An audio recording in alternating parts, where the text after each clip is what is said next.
Hi friend, do you dream of having a garden but you don't know where to start? Do you want to switch to more natural products but feel overwhelmed by all the options? Do you believe that a holistic lifestyle would help your special needs kiddo but you're daunted by all the information out there? Welcome to the Special Kind of Motherhood podcast, where you will learn how to work towards your dream for homesteading, gardening, and holistic living in small, simple steps that won't overwhelm you. Hi, I'm Ashley. I'm a wife, Jesus follower, and mom to some amazing kids. As some of my kids began experiencing health struggles and developmental delays, I decided it was time to switch to a holistic lifestyle.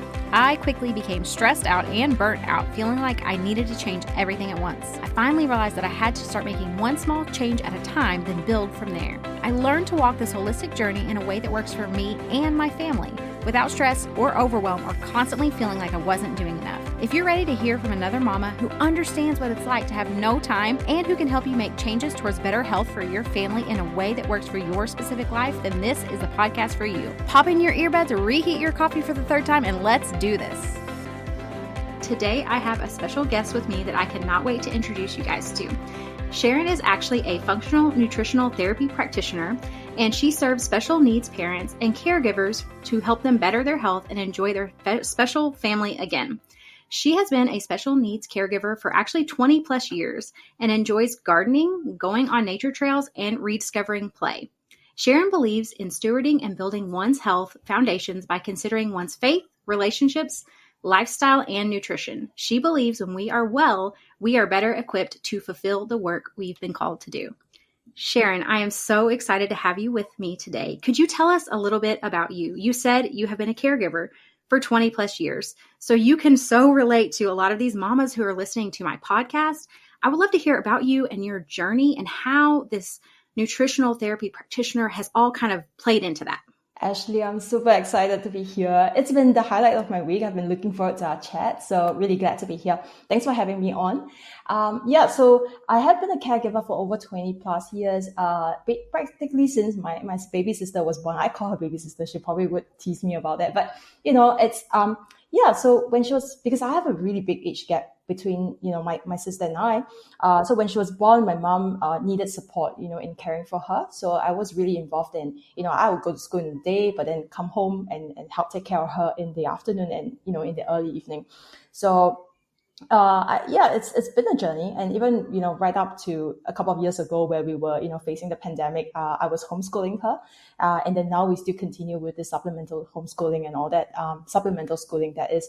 Yeah. So it's been a journey, very much involved in her day to day. We touch base every single day. Now we live separately because I'm established on my own. I have my own place and all that. But it's been a journey of really caring for her and just seeing her grow and develop as a person. And really the whole process of me transitioning into this nutrition space, I previously was in corporate for over 15 years. And it was really quite a very different environment. But I knew at the back of my mind that at some point I would always want to, do something in, for the special needs community, just so because it's been such an important part of my life. And my sister, she has always told me that, that at some point she would love for me to be a teacher in the special needs space. And I never really quite knew like what form and shape that was going to take. And I did, really quite, I just really don't know what to make out of it and also just how this would unfold. But it was a couple of years ago, we lost a family to, in the ICU, and it was due to a chronic condition. And it was so tragic because my family that we lost, he was only a couple of years older than I was, and I had to break the news to his mom, his elderly mom, and also to, his 8-year-old son that, he had to say bye to his dad. So that was really very painful. And it was that conversation I had, with his care team, with a neurosurgeon who looked me in the eye, and he was a guy from a conventional system, but he looked me in the eye and said that, very, very, very much so he felt that it was my cousin's lifestyle that really, caused the condition to deteriorate so rapidly. And I don't know, actually, it's like in that moment, it's like everything clicked together for me. I mean, I've always known that eating healthy and, managing your stress and all that is really important. But right there and then it came together like a hand in a glove. And so I started committing it to the Lord, and I prayed over it. It was my first time experiencing somebody pass like that in front of my eyes, I had to take it to the Lord in prayer and just, ask for his strength to help me with my grieving and all that. But in the process of that, I also asked that the Lord would redirect my footsteps and help me make something out of this, if there would be someone that I could help. Right. And then just prayerfully, the Lord let me, just one confirmation after another brought me, into the doors of NTA, which is the program, the organization that runs this program. And so I pivoted into this space and started coming in to serve special needs parents. Yeah. That's amazing. And I'm so sorry for that loss you experienced. And I just am struck by the fact that it's so awesome that the Lord really does take those times, those struggles, those moments of grief that we have, and he can use those to really shape us and to put us in the direction of the path that he has for us. And I know that so many of the moms listening can relate to that. Maybe it's not with the loss of a child, but maybe it's grief over the loss of the life that they thought they were going to experience, or the life that their child was going to experience. And it's so great to hear from you that the Lord took that really, really intense struggle and put you on the path that he had for you, and that path of being able to understand what other people needed and then serve them well. And one thing I want to ask you, because so many of our moms, they get very burnt out. You understand, being a caregiver for 20 plus years, you can begin to get very burnt out. It can really take a load on your mental health. Have you found a connection between nutrition and our mental health? Most definitely. I think having been a caregiver for this length of time, there's just been so many ups and downs, right? It's kind of like going on a roller coaster ride, only that it's a slow roller coaster ride. So you have your high moments and then you have your lows, and you go through periods where like there is just, sometimes it's really intense and then sometimes it's just lull, but then the lull doesn't really usually last for very, very, very long. And then before you know it, you're back on the ride again. So I most definitely have. And I found that, it's not just so much like as to what we are eating, but also how we're eating that, kind of really helps us, assess or, the nutrients that are in the food. And also if we're able even to, absorb it and then, make use of it. Right. So, most definitely. And I've also found that like with caregivers, like when you go through, you mentioned grief, and I can so relate to that because, when you receive a diagnosis or when you see that your lifestyle needs to change, right? There is just a sense of loss that you have to contend with and make sense of. And it's not easy, especially when there are other people around you. What I did not mention was that between my sister and I, we do have another sister in between us. And I was just experiencing the regular, normal childhood growing up with my middle sister. And, when the youngest came along, it's like everything had to change, right? All that we were used to doing, we had to pivot and change that.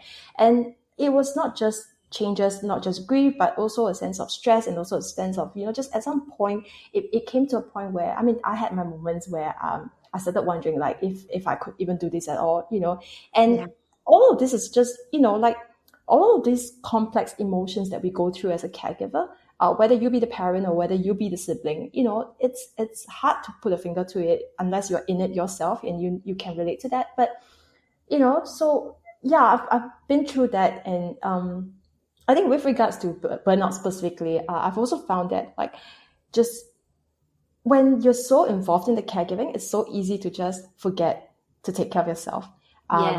And maybe the quote unquote normal family around you, right? It's because your mind is just so fixated on really caring for the one that needs that support.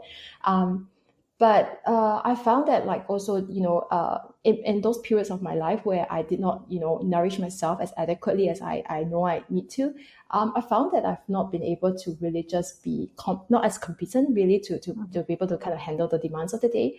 And in my day-to-day work now as a FNTP, as you mentioned, I do see clients that, when they struggle with putting themselves, not so much first, but like really taking care of themselves, watching what they eat, I found that like they just tend to go through those bouts of emotional, instability a little bit more than what they might have liked to, experience. So most definitely, I definitely see the connection between what we eat and how we eat, and also just how our response, our capacity to respond is really, affected by that.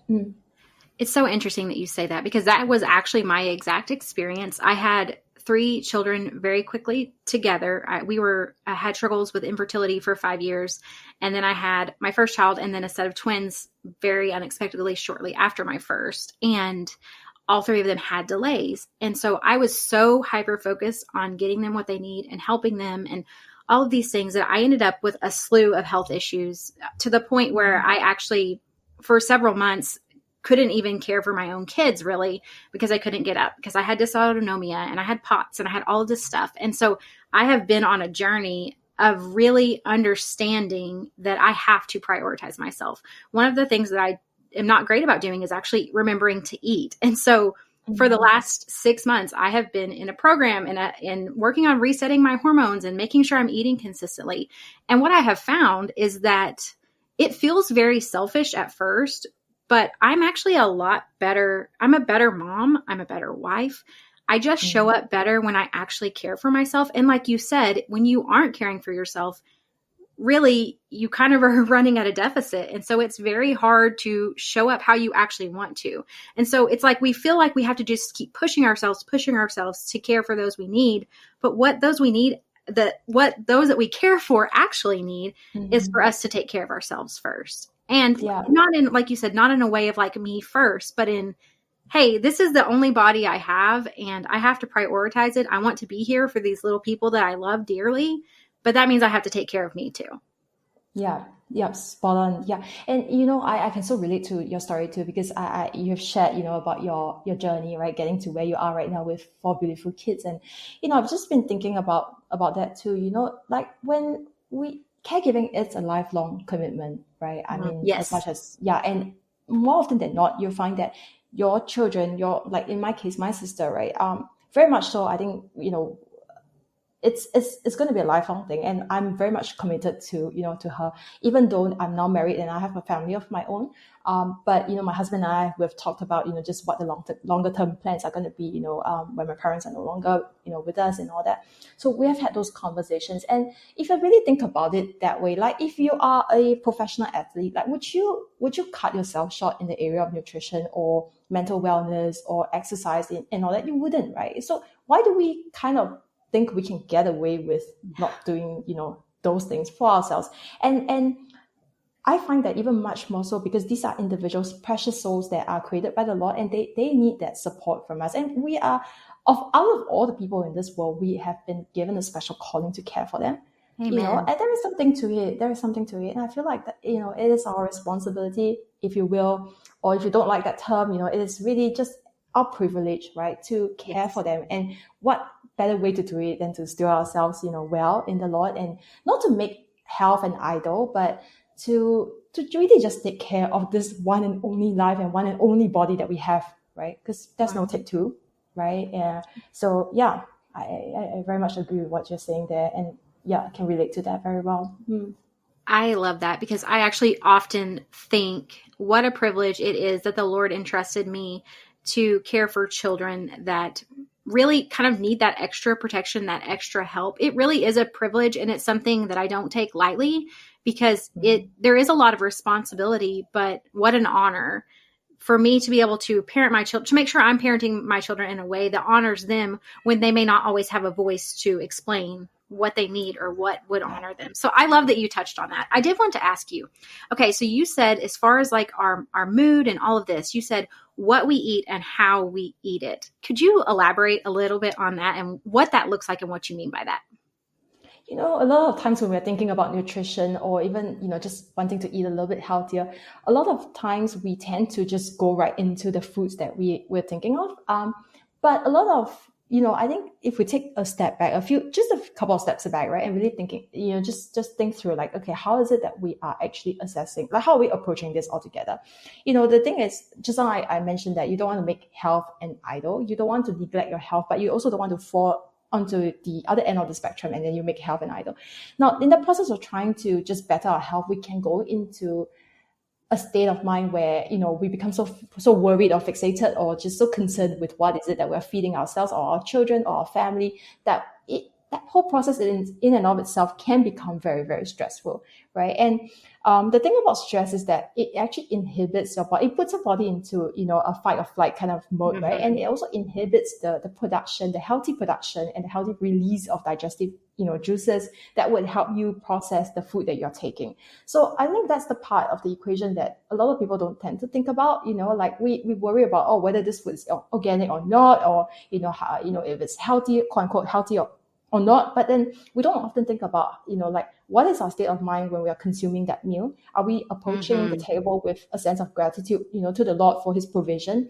Or are we just kind of like rushing through the meal, just thinking that we have to do this, and how are we preparing the meal? Is it that, are we thinking about it in a loving manner, and all that all has a bearing on just how we're approaching and how we are coming to the table.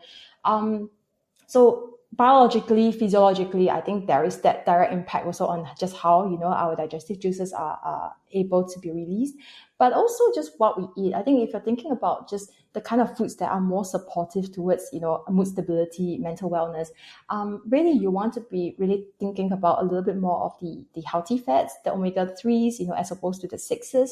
And really, you want to be thinking about how can I balance my blood sugar, right? So that I don't go through this blood sugar imbalance and this roller coaster ride that, that we so often put ourselves through.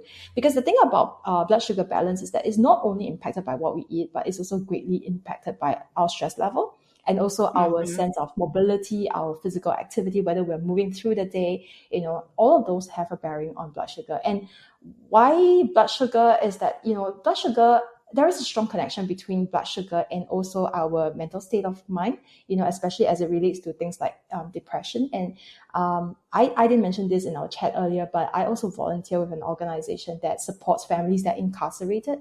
And more often than not, when you work with this population, this community, you find that like when they're in a state of chronic stress, they often gravitate towards choices that are a little bit more immediate, like they get that sense of immediate satisfaction from that meal. But then more often than not, it's not usually very supportive of their health, over the longer picture. So I guess, it's really I understanding and just appreciating that it is not so much that it's not just what we eat, but it's how we eat it and also who we eat it with and how we are coming to the table. And also remembering at the end of the day, like we are also exhorted, right, in the Bible not to worry about what we eat and what we drink and what we put on our bodies and all that. So I think it's just really understanding that, all this are helpful and important, but just taking a very balanced approach, if you will. Yeah. Yeah, that is great. Okay, so as far as the fats, you said omega-3s and omega-6s. For the moms who may not know exactly what that would look like, could you give us some examples of both of those? Yeah, no. So the thing about omega-3s and 6 is that you really are looking at omega-3s, foods that are very, very rich in this area would be things like your fatty fish, your salmon, your avocados. But then also if you're talking about nuts and seeds, then this would be like your walnuts, your macadamia. And if you're thinking about omega-6s, these are foods that are, they tend to be more seed-based, like for example, sesame seed, if you're familiar with Asian cooking and all that. So that's a component that has more 6. And the key thing about 3 and 6 is that most of us, especially if we are, if we're not cooking as much, we're eating out a little bit more, most of us will end up consuming more of the 6s than the 3s. But ideally where we want to aim towards is really we want a ratio of about 1-to-1. So one portion of omega-3 to one portion of omega-6. But the reality is that if you were to, I've been examining, just food diaries of my clients, just working through that, you realize that more often than not in today's time and age and context, even if you are doing your best in cooking, more often than not, the foods that we tend to encounter are higher in the 6s. They tend to be a little bit cheaper and more readily available. And the ratio that I often see is that people can go up to about like 20-to-1, so like 20 portions of omega-6 to 1. So what we are aiming for is not just assessing it, but kind of just balancing out the ratio. Yeah. It's very interesting that these are the things that you share, because as I shared, I've been on this journey of balancing my hormones and balancing my blood sugar.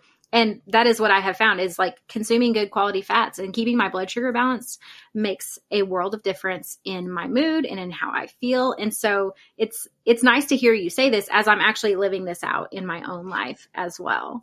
So I really Beautiful. appreciate that. I did want to ask you, what is one tip that you would give our mamas today that like they could, after this is done, they're done listening, they could just start to implement it today? What would that tip be?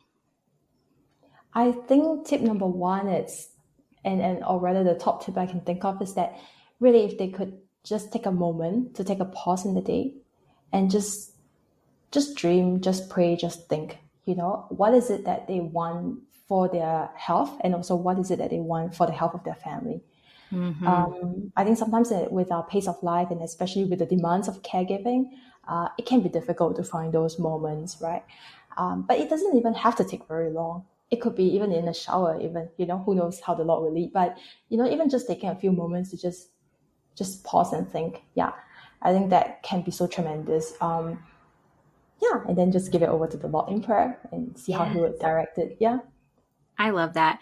And I love so much what you said about, because so many of us, we focus on what we eat, but that aspect of how we eat, like, are we stressed out while we eat? Are we actually taking time to enjoy our food and have gratitude and be surrounded by community while we eat? I know that's an area in my home we've been working on because it's something I have really realized is we are deficient in. And so it's really trying to get that intentionality behind also making our meals kind of about celebrating as a family and about, like you said, gratitude and really enjoying the good food that God has given us. And so I just love that you have brought that out, because often we don't hear that. We hear eat this food, not that food. And while that's great, and it's great to try to eat good quality food, but if you're doing it while you're stressed out, and like you said, you're so stressed out about eating organic or not, it really does have a negative effect. And so it can kind of be not even worth it if that's the point where you're just going to be overwhelmed with it or just consumed with it to the stress of like, oh my goodness, everything has to be organic or whatever. So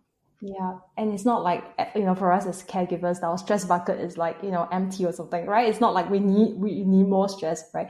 We're already, most of us are really, just really quite stretched out. And I think where we really want to be is that we want to be first and foremost at peace with the Lord, and then just coming to the table knowing that He's going to. I mean, if we ask Him to cover the meal, and just protect us with His grace and all that, like, I mean, if we just trust in Him and then just let Him take over, I mean, there's just so much load that can come off. I can't even begin to unpack this with you, but just the notion of just giving it all over to Him, letting mm-hmm. Him, protect us and shield us, but then we on our part also doing what we can, Yeah. right? But without that excessive stress and worry and concern, right? But then just doing the best that we can, one step at a time.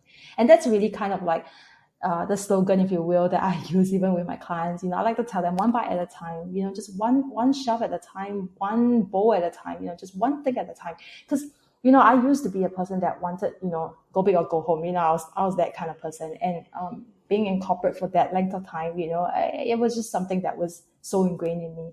But, the Lord has now showing me that really, if you're in this for the long haul, you can't run every single day of your life like as if you're running a sprint, right? Oh, It's just yes. going to burn out and fizzle out, right? So yeah, ever since it's shown me that, I just feel that, if I see my role as a caregiver, and I absolutely do, and I love it because, there's just so much beauty. I mean, there are struggles in caregiving, but there is so much that I've learned from my sister that, I can't even begin to tell you, because she just taught me so much about life, just about how to be around people, how to be with people, and all that. She's so much love in her. And so, when I think about, my duty towards her, my love towards her, right, I just want to set her up for success as much as the Lord wills. And then in turn, that requires for me to take better care of myself. Yeah. Yes, that is so beautiful. I love that. Just remembering it's not a sprint. We are in this for the long haul, and slow steps that we can actually maintain. That is what's actually going to last. So thank you so much, Sharon, for being with us. I have so appreciated it. Could you share with everyone where they can find you, where they can hear more from you, just all of that? Yeah, great. So the website I do run a private practice, and I have a website, and the address is possiblenutrition.com. There's a little bit of a story there as to how it came to be named this way. It's inspired by a Bible verse, but Awesome. so the story is also on the website. But and I also do want to mention that, just for your community, which I so appreciate, special kind of motherhood. Although I'm a Yes. sister caregiver, but yeah, You're part of us. yeah. So I want to mention that I'm putting together something special for your group. It's gonna come on the link specialnutrition.com/Ashley. And in there, Perfect. I'm going to be having a conversation with your audience, your listeners, our community, really, on just the impact of food and also how we eat and how that affects our blood sugar and our stress and burnout levels. Yeah. I can't So wait. And that's I going to will be an have audio that. treat. Okay, perfect. I will have that Yeah. linked in the show notes below for anyone to find it. And yeah, thank you, Sharon, so much. We've enjoyed having you. Thank you. Thank you, Ashley. Hey, Mama, I hope you enjoyed today's episode. If so, would you take 30 seconds to share this with a friend who is wanting to live more holistically without the overwhelm? Also, don't forget to head over to Apple Podcasts to leave me a review. It blesses and encourages me to know that this show is helping you. All right, friends, it's time for me to go work in the garden and make some homemade bone broth. I will see you back next week.